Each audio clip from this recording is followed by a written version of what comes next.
السلام عليكم. لا تنسوا الاعجاب بالفيديو والاشتراك في القناة تشجيعا لنا لنستمر بنشر المزيد إن شاء الله.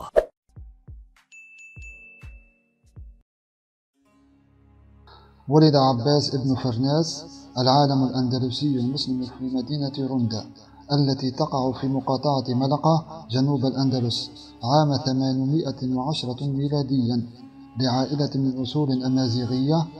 اشتهر بمحاولته للطيران، وعرف عنه أنه قضى معظم عمره في طلب العلم متنقلا من بلد إلى آخر، والتحق بدار الحكمة في بغداد ودرس فيها العديد من العلوم كعلم الفلك والنجوم وعلوم الهندسة والموسيقى، إلى جانب ما درسه في علم الفيزياء.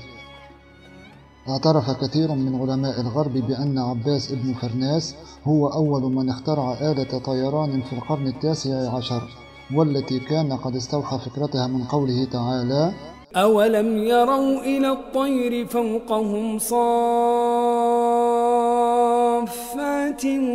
ويقبضن ما يمسكهن إلا الرحمن إنه بكل شيء بصير.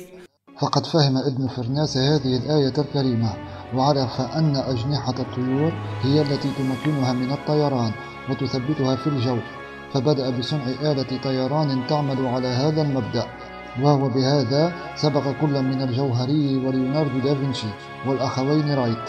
اختراعات عباس ابن فرناس: جناح الطائرة.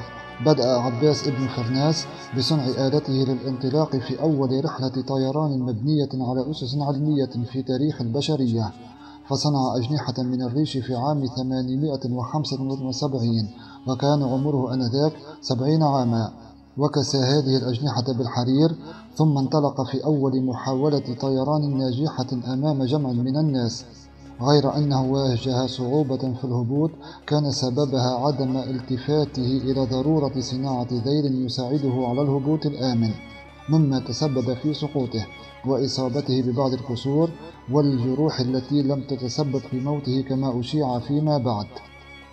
الميقاتة.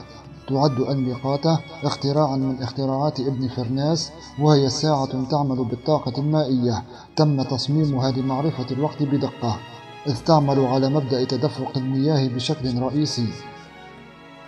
صناعة الزجاج.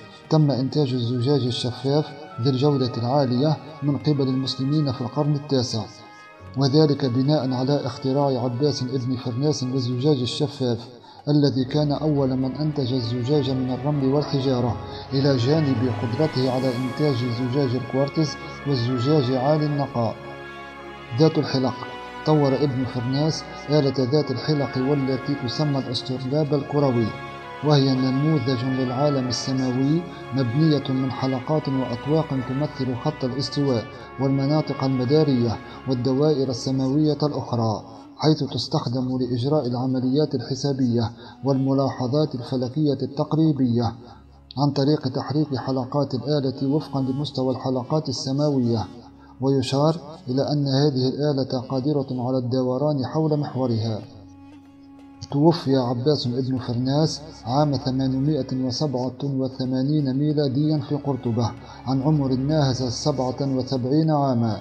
ويشار إلى أن عباس ابن فرناس لم يمت نتيجة سقوطه أثناء محاولته للطيران، وإنما عاش بعد ذلك 12 عاما.